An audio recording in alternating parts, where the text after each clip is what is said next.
Mr. Seah Yelchin.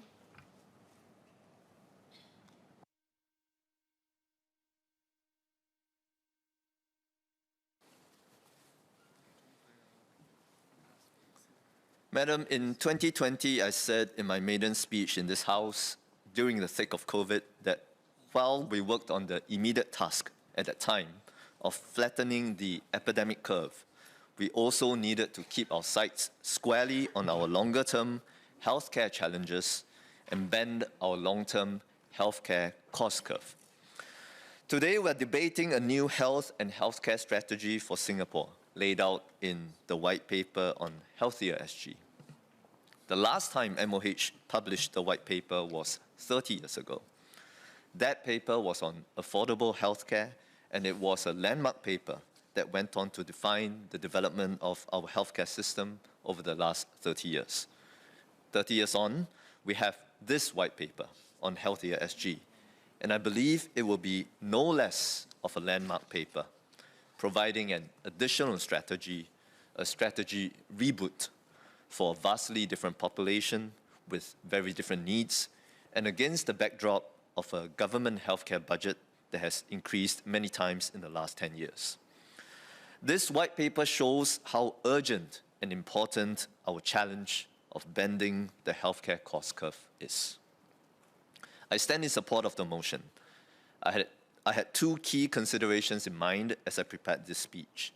First, because the challenge before us is so important and so urgent, we must take a thorough and critical look at every piece of the Healthier SG strategy and leave no stone unturned.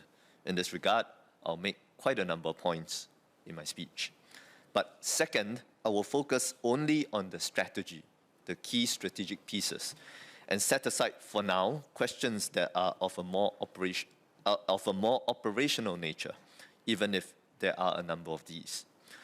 With this preamble, let me lay out my views on the white paper on Healthier SG. First, Healthier SG must be inclusive because it goes to the heart of our social compact, and our social compact must in turn be for all Singaporeans. So on this point, I have three key questions.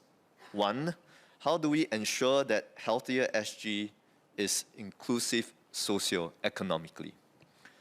We know the lower income segment has poorer health outcomes and a lower propensity for health-seeking behaviors for various reasons. Therefore, I wish the white paper had included specific mention of how we plan to support our lower income segment through additional differentiated measures to remove the particular barriers to health-seeking behaviors that this segment faces.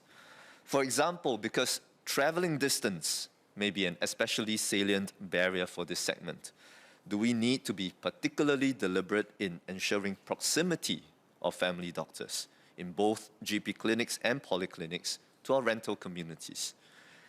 And how can we improve seemingly basic things like nutrition, sleep, and smoking cessation through targeted interventions for this segment, because these things may not be basic for them? How can we help this segment find time and cognitive bandwidth to exercise when time and cognitive bandwidth may be particularly scarce for this group? And because the social needs of this segment are especially high, how can we be particularly deliberate in enabling GPs to work with community partners to address such social needs? How can we better bring social service officers and social service agencies into the framework of healthcare clusters and primary care networks so that we strengthen and tighten the nexus between social services and health for the low income? Who will have primary responsibility to pull all the assets together to wrap around the enrolled person? I wish the white paper had provided some insights to these questions. The second question that I have is, how do we ensure that Healthier SG is inclusive digitally? The Healthy 365 app will be the digital front door for citizens to enroll with a family doctor. And Healthy 365 will also be the digital front door for capturing individual behavior, for tracking progress, for generating health points, in exchange for rewards. But we know that a number of seniors have dropped out of exercise groups when these groups went onto Healthy 365 for the sign-up and bidding of slots. They dropped out because they did not know how to do this on Healthy 365. Seniors have also given lots of feedback about polyclinics. There are recent shifts to more and more of an appointment-based system in lieu of walk-ins. Seniors wonder, how do they go about booking polyclinic appointments online or on mobile? And if they call the hotline, what number should they call? How long do they have to wait for their calls to be answered? So a digital front door in Healthier SG can well become a digital gate for some, and we got to avoid that. The white paper further mentions Health Hub as the second digital front door, Health Hub, for every individual's health action plan. But each of the three healthcare clusters also has its own app, its own digital front door. So put together, these could add convenience to users, but they may also confuse.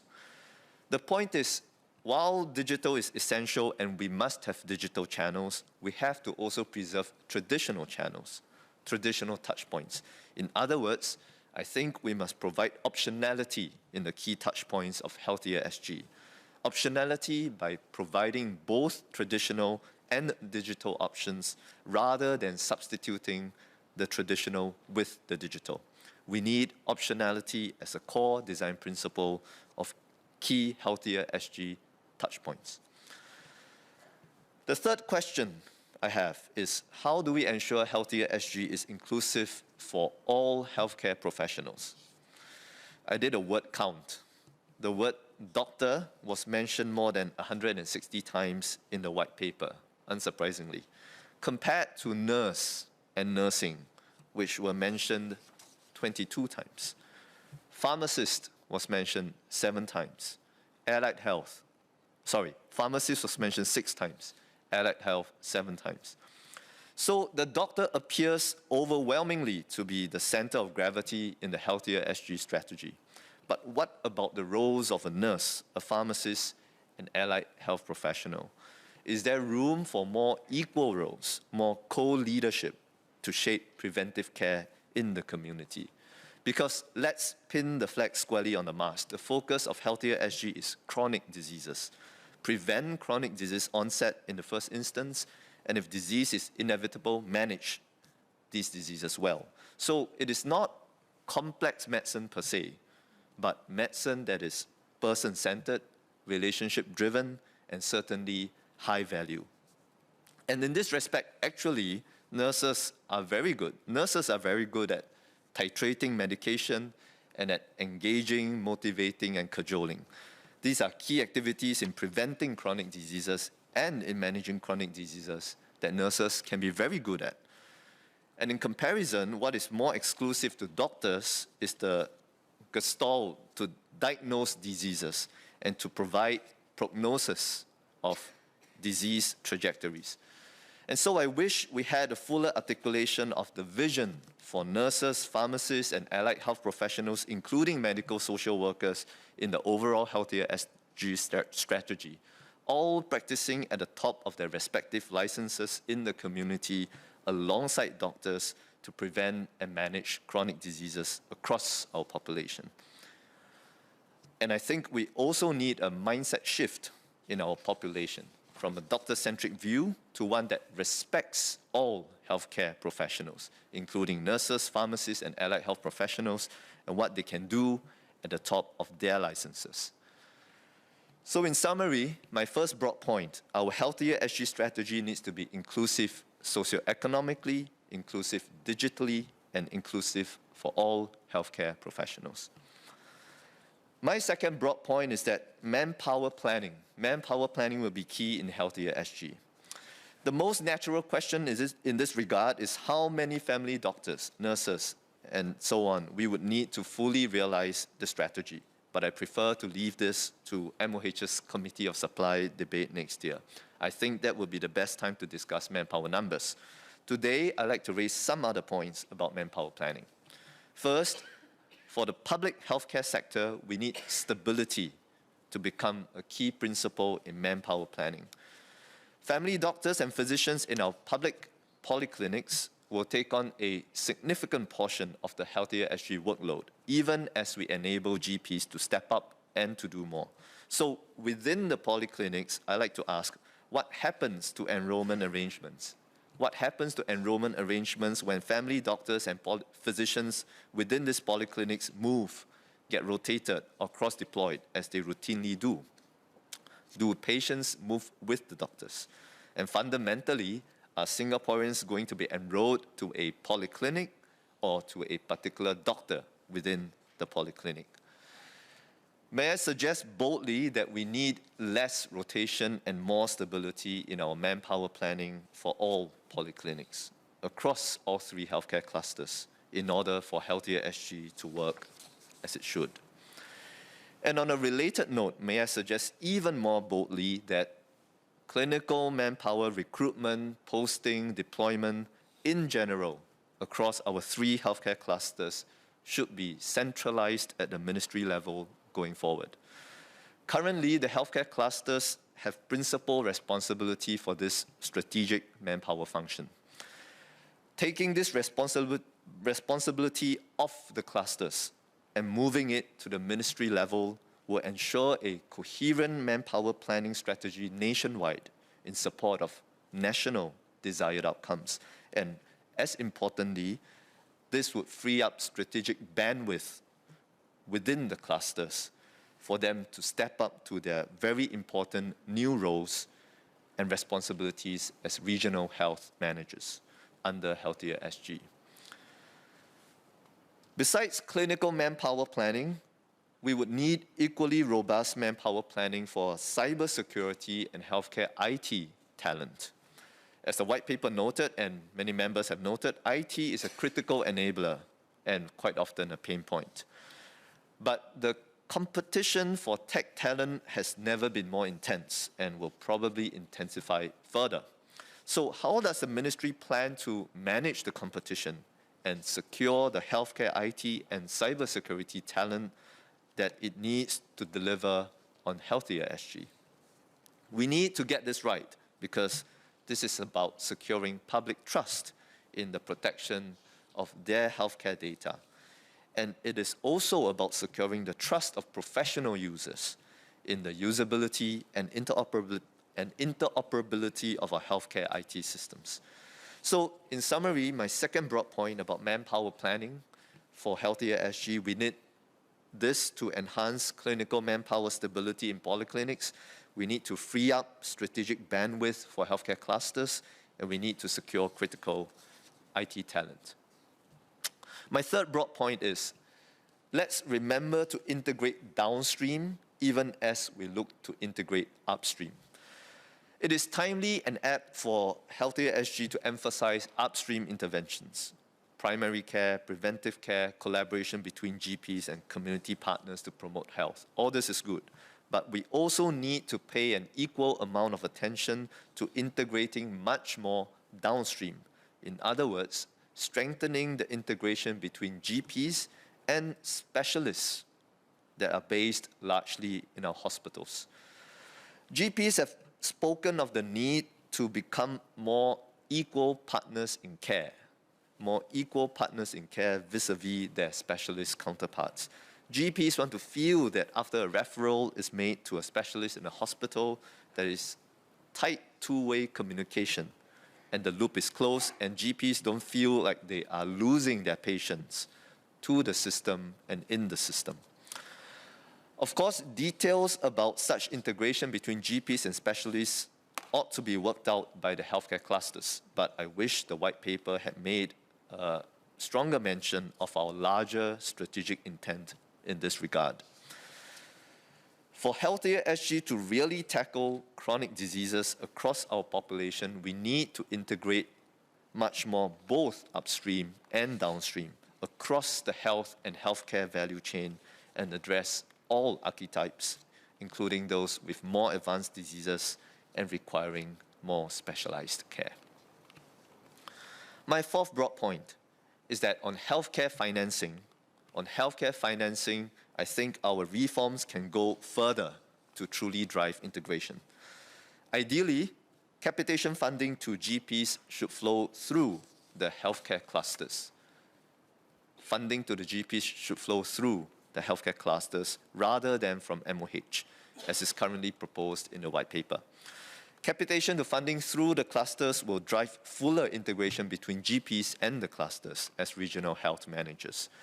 We should aspire to, as many members have mentioned, the UK model, for example, where GPs can eventually refer patients for direct admission to a hospital within the healthcare cluster without the need to go through an emergency department for clinically appropriate cases. I hope as we progress in this multi-year healthier SG journey, we will keep pushing the boundaries on healthcare financing as a key lever to drive integration, and what is described currently in the white paper will not become our eventual end state. My last broad point on healthier SG is this. In certain aspects of the strategy, let's avoid optimizing at the margins only to blunt the tip of the spear. Let's avoid optimizing at the margins only to blunt the tip of the spear. What do I mean?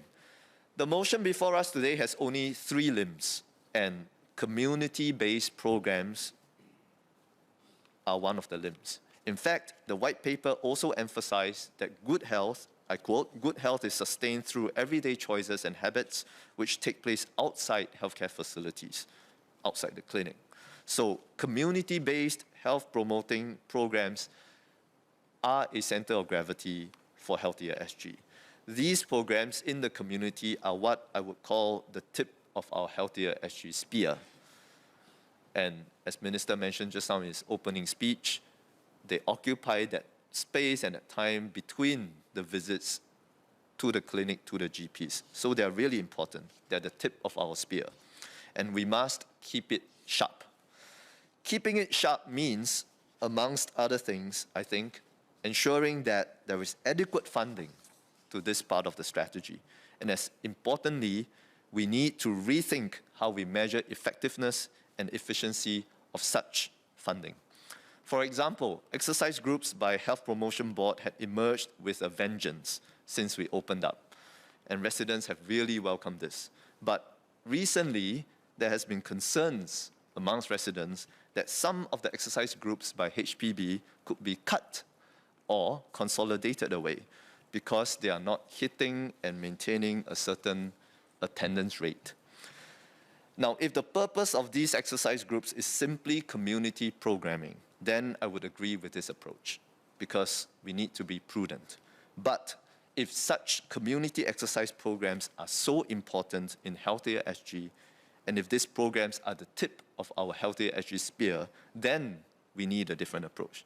We need to have K-pop classes available in the mornings and the evenings on weekdays and on weekends. We need to have Zumba and stretch band and HIIT classes equally available, morning or evening, weekdays or weekends. We need each and every local community to be abuzz and completely teeming with community exercise groups and health promoting activities catering to the entire range of needs and lifestyles within the community. This will really bring Healthier SG alive in the community and send a strong signal to residents that we want them on board, even if this may mean some redundancy or unused capacity at the margins. Indeed, Mr. we Seah, should welcome such you redundancy. have 1 minute to round up. And it could serve as a useful buffer. If we focus instead on optimizing capacity and funding efficiency at the margins for these programs, we will blunt the larger intended purpose of the programs under the Healthier SG strategy. I will make one last point about the community, and that's eating food choices in the community. And member Ms. Hazel Pua suggested just now about taxing unhealthy food to subsidize healthy food. And I'd just like to ask her for clarifications when she can about what are her specific ideas for taxing unhealthy food And in the larger spirit of Healthier SG, having heard the essence of the strategy, whether she feels that an intervention like taxing unhealthy food would cohere with the overall spirit of the strategy and is still a good idea. Madam, let me conclude. In a white paper, one family doctor was quoted as describing Healthier SG as our great leap forward for primary care and preventive care for chronic conditions. But a great leap forward may not end up in success. So I prefer to see Healthier SG as a moonshot for SG healthcare. And when JF Kennedy resolved to send a man to the moon, he said, we choose to go to the moon in this decade and do the other things not because they are easy, but because they are hard. Indeed, Healthier SG entails hard work ahead for us in this decade. Very hard work. But this is precisely why we must do it, and we will do it together to secure a better and healthier future for all Singaporeans. Thank you.